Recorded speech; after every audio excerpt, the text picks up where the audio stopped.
Well, thanks for joining me here at Riel. Today I'm going for a ride out to Kbal Spean. It's going to take me over an hour to get there, I think, but I thought you might like to join me for the trip. I've made it as far as Predak, and I'll be heading straight ahead along that road. The road to the left takes you towards Angkor Wat and the archaeological park. The road to the right takes you out to Banteay Samray and Runta Ek eventually as well. I think I've got about 19 kilometres to Banteay Samray, and then it's a little bit further after that, maybe another 10k. So far so good.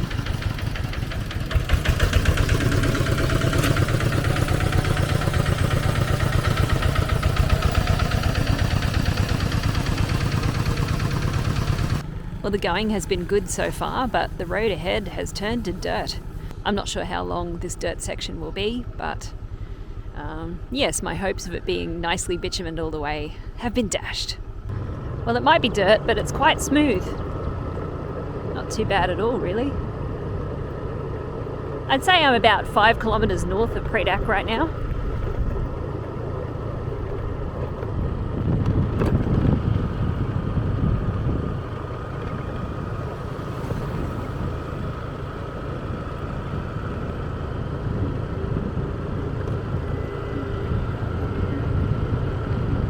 Plenty of interesting stuff to see along the side of the road, that's for sure.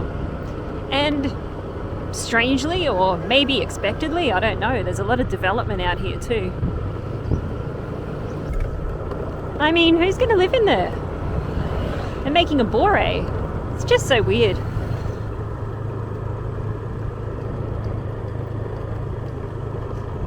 What is this guy doing in the middle of the road? Sitting there, chipping away at stuff. So stay.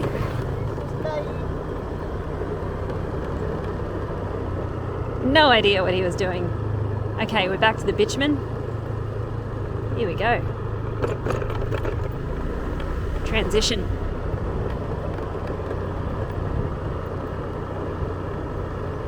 Traffic on this road isn't too bad, and it's quite wide, so lots of space for cars and trucks to get past. They do come flying up behind you though, like I'm going pretty slowly right now, just shy of 30 k's an hour, but they'll fly up behind you doing 60 and just scream past. 60 on these roads is quite fast.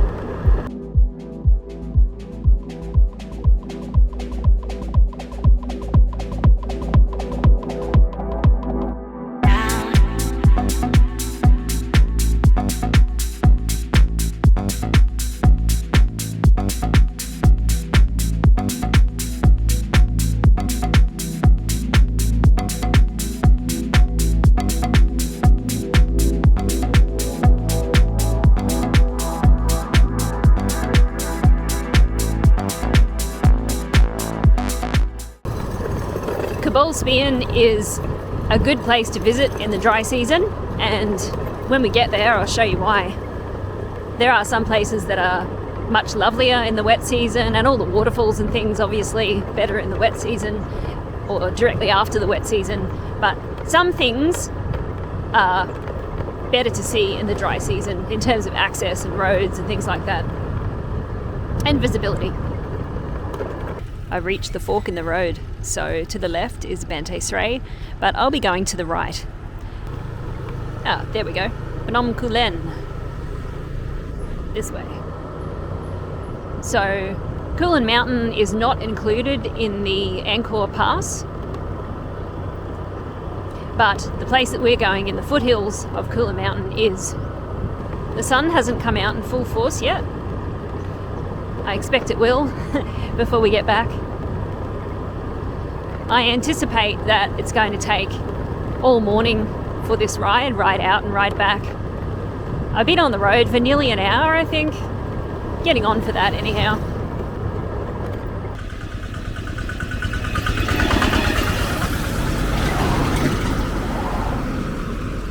I made it to the Kbal Spean Ranger Station, but that is not where we want to go in. It's very, very slightly further up the road, but so close to being there right now.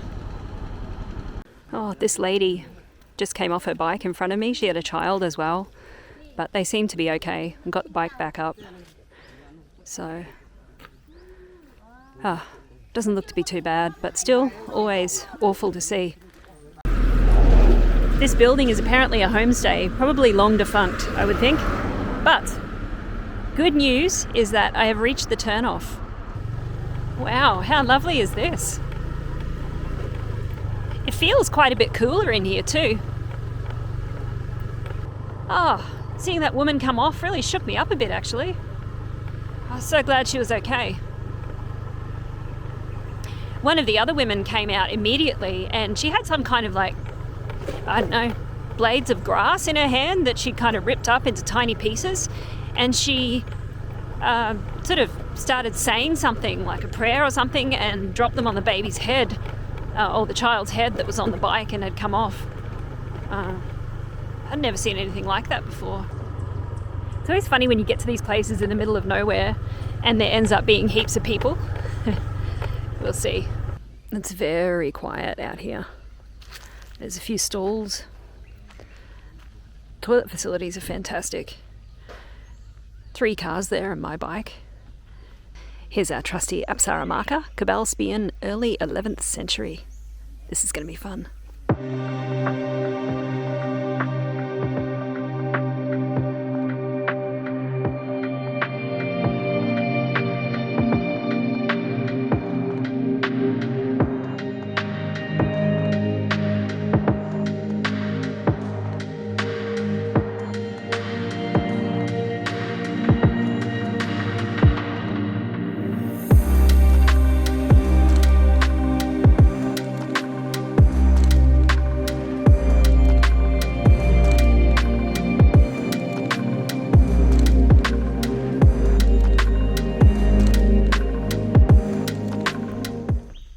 This is lovely.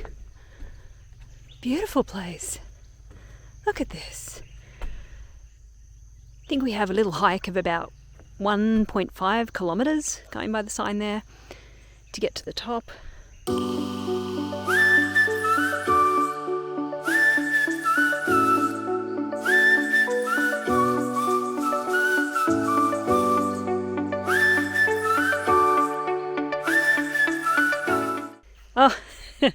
They got little signs telling you how many metres left to go. So I've already done 100 metres. Woohoo!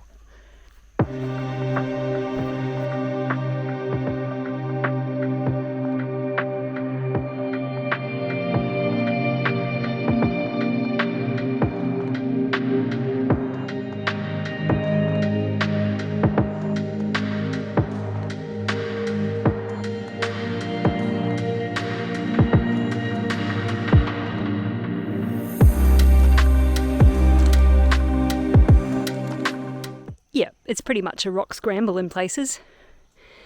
That's all right though, it's been manageable so far. I'd say about 900 metres to go. This is just magical. What a beautiful place. It would be worth coming even if there were no ruins to see, just to experience the beautiful forest. I can hear gibbons. I doubt I'll see them. Oh, look at this. The rock formations. Check it out.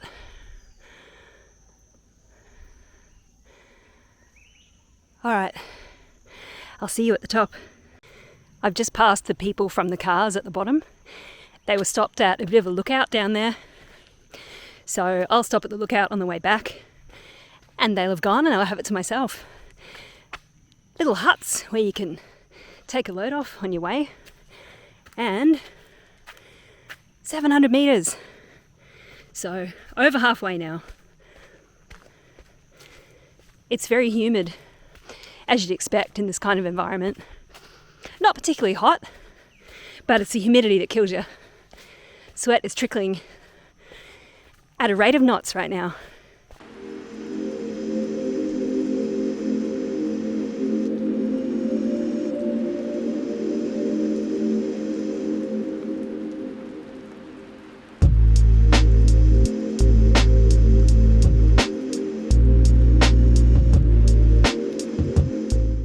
I woke up this morning and I was in 2 minds about whether to come on the ride, because it's a long way, you know. I didn't sleep that well, and I thought, oh, maybe not. Maybe I'll do it some other time. But then I decided, no, go out and have a look. It's just a ride, not a difficult ride. And I'm so glad that I made the effort. I tell you what, though, you wouldn't want to come here in wet season. Those rocks that you have to scramble over would be so slippery.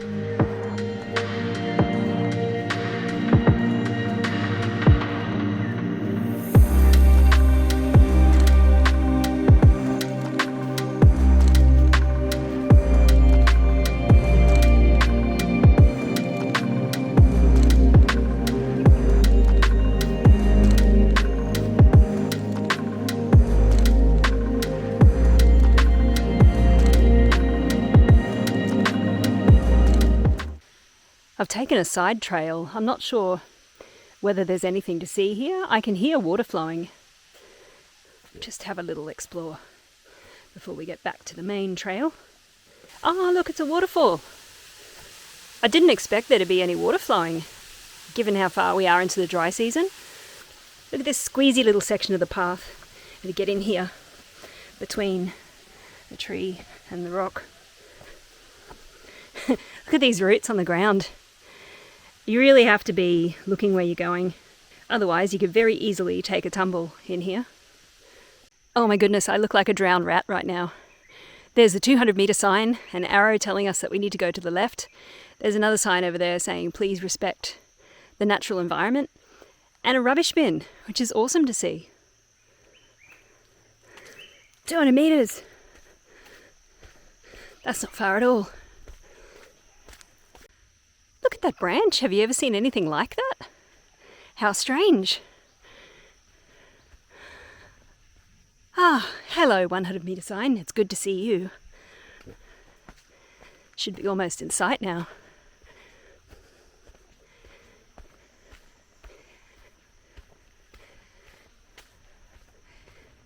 There's a couple of old umbrellas up here. Oh, see? This is what always blows me away about these places. You come up this weird little trail and then there'll be buildings and life going on and hopefully not dogs. Okay, looks like people are just living up here. Don't know. Oh yes, there is a welcoming committee over there on the veranda. Are you friendly? Got nothing to say. All right, someone's got a fire going over there. And there's someone selling beers and cokes as well. Nice. So here we are.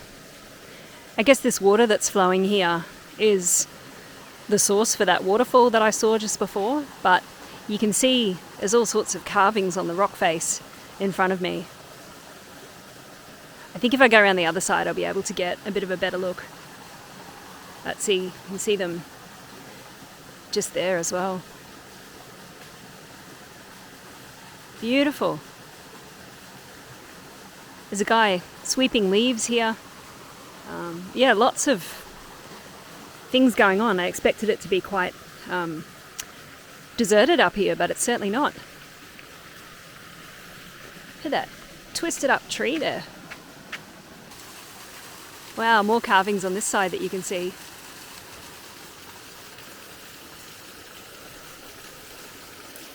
I think it's a horse. Is it a horse? Got a long tail.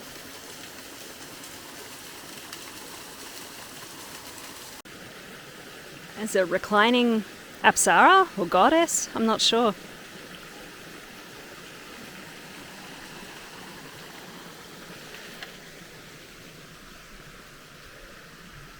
The path seems to continue up here a little bit, so maybe I'll go on and see. Look how dark this water is. Must be full of tannins, I guess, from the trees.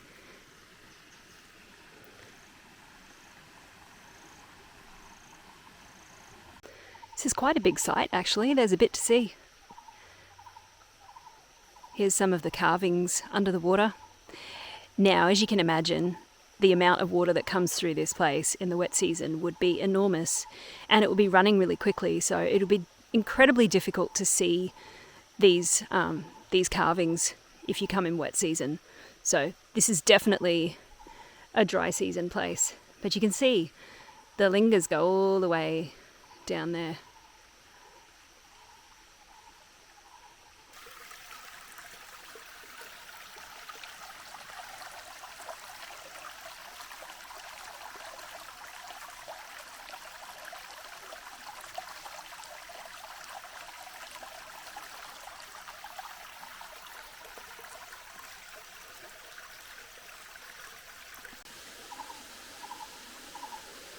A little bit further downstream, even more.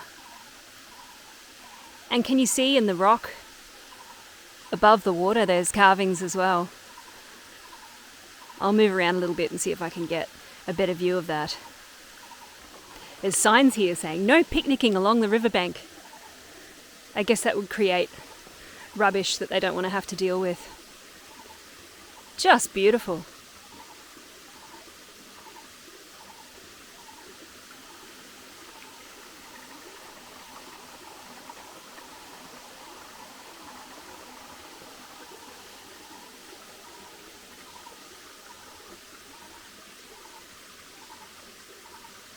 There's a big natural cave that I've just come across, and it's being used as a bit of a shrine here.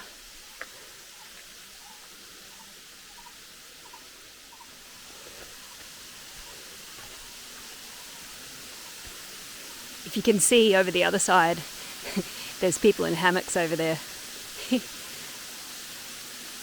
Taking it easy with the beautiful sound of the forest and the waterfall. So nice. Rather steep flight of stairs, isn't it?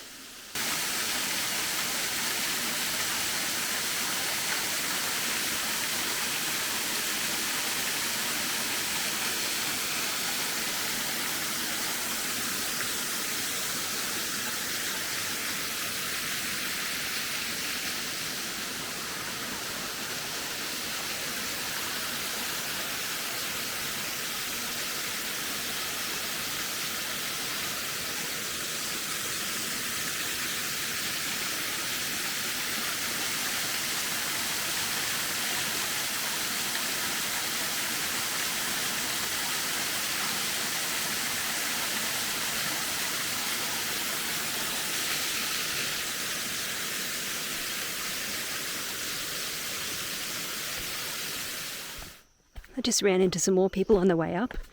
So it is getting some visits, this place.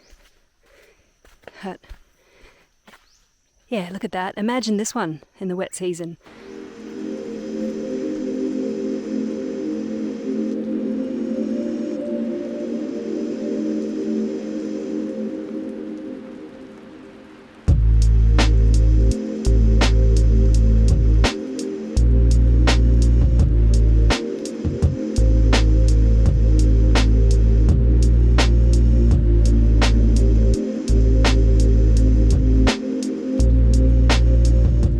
Okay, so I'm back at the lookout point, and for the moment I have it to myself, so let's whip around and have a look. Check it out. It just looks ancient. Beautiful. Just after 10:30 and I've made it back to the car park, but look how many people are in there now. So many. So time your visit accordingly, people. I guess these people have been to Banteserai first and now they're here for their second stop. But alright, I'm going to have some water, get back on the bike and head home.